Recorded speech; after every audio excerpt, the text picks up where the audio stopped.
I am so excited to be here with you guys today. In anticipation of being here, I've been trying to lose 10 pounds all day. And that would be my failure number 1 of the day. And so actually what I want to talk to you about is to smile when life hands you a pile of problems, a pile of poo, whatever you want to talk about. Okay, who here has never had a problem? Raise your hand and immediately leave, all right? So we're going to do a little exercise to get started. Don't worry, it's not running a marathon and no downward dog yet. That's later. I want you to put on your mean, mad face, okay? And if you need some inspiration about this, put on your face like if you were going to go see the in-laws, if your car just got towed, or the tax inspector wants to do a really long audit with you, okay? So let me see your mean faces. Yeah, I'm pretty terrified. It feels bad, doesn't it? Doesn't it feel bad to frown? Okay, now let's think about that tax auditor and the really long audit, and let's smile while we're thinking about it. See, even though you're still going to prison for tax evasion, you are feeling better about it, right? Because there are 3 things for certain in life. 3 things for sure: death, taxes, and problems. We're not going to escape any of it.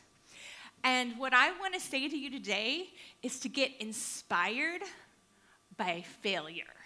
Like when everything starts going south and you want to cry, I want you to instead go, success! And people will all think you're totally mental, but that's okay. Everybody I know thinks I'm mental. You know, I have a bunch of kids, and every single day before they'd go to school, I would say, have a great day at Riverside Drive Elementary, inspire others to do the same. Now, why would I tell them that? Because having a great day is a choice, and it all depends on how you're looking at things. Are you looking at the tax inspector with a frown or with a smile? Because with a smile, it's definitely going to be better, and he might even flirt back with you. I mean, you just don't know what is in store. I mean, life is full of problems, and I would even go as far as to say that life itself is dependent on problems. So I have 4 biological children and 2 stepchildren, a stepson and a husband. And with my 4 biological children, during childbirth, I almost died twice. Now, I don't mean like the, oh my God, this is so painful, almost died. I mean literal crash team, seeing the light, holding hands with the Grim Reaper, almost died. So we're going to skip over the first one where my uterus ruptured and I lost 3.5 liters of blood and a first-year resident saved my life. And we're going to go on to the second almost dying with my 4th child. And now you're going, oh my God, she really is a blonde, because she's clearly stupid if she had a 4th child after she almost died with her 3rd. Well, yeah, I am, but that's okay. The reason, so what was kind of crazy was after I had my 3rd child, I went to my doctor and I said, okay, well, let's get on some birth control here. And he's like, oh, you don't need to, because you're not going to be able to have kids anymore.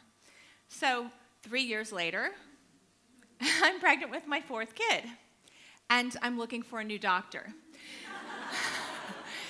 So I go to my new doctor, and I tell him what happened with child number 3 when I lost 3.5 liters of blood, and he almost starts crying. And I'm like, oh, wow, this must have been pretty serious. And then he says, well, you need to go see this perinatologist. And being my background being in stand-up comedy, I didn't know that perinatologist meant really expensive, high-risk specialist. So that's what it means. And at 20 weeks, so anybody here who's had kids, right, 20 weeks, you're halfway through your pregnancy. And I'm already having contractions.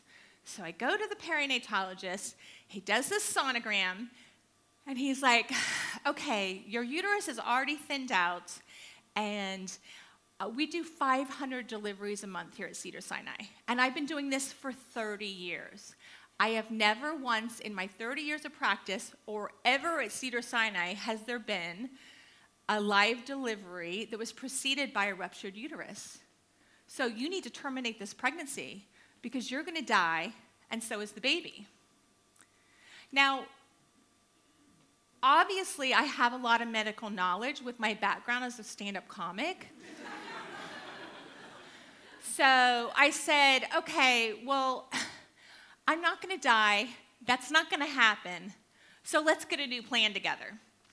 Now, I had a couple clues that I might have been making a risky decision because, one, he would not let me go move my car, which got towed. And two, I don't know if you've ever been in the medical system in the United States, but it's not like here. I actually had a hospital room, an IV, and some drugs before they asked for my insurance card.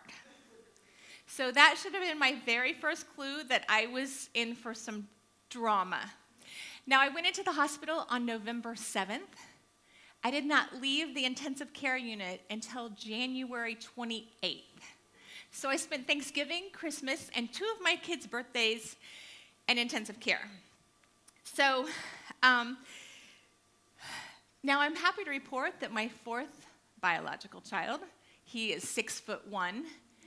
He is brilliant. He is handsome. He is smart. And yet he was born 4 pounds. It was very dramatic. And I have to say, one of the things I'm most thankful for is that I almost died twice. Because my life is full of joy, not because I don't have any problems. It's precisely because I do have a pile of problems. And it just depends on how you see it. You know, are you going to see the world with a smile or with a frown? And no matter what your goals are, you know, everybody sitting in this room, you're listening, but you're still thinking, oh my God, I didn't clean the house. I just lost my job. I'm sick. I have this, and this, and this, and this.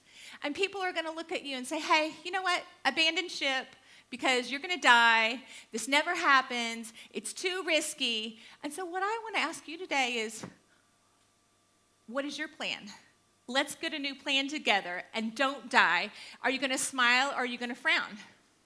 Thank you very much. I'm Jennifer Rawlings.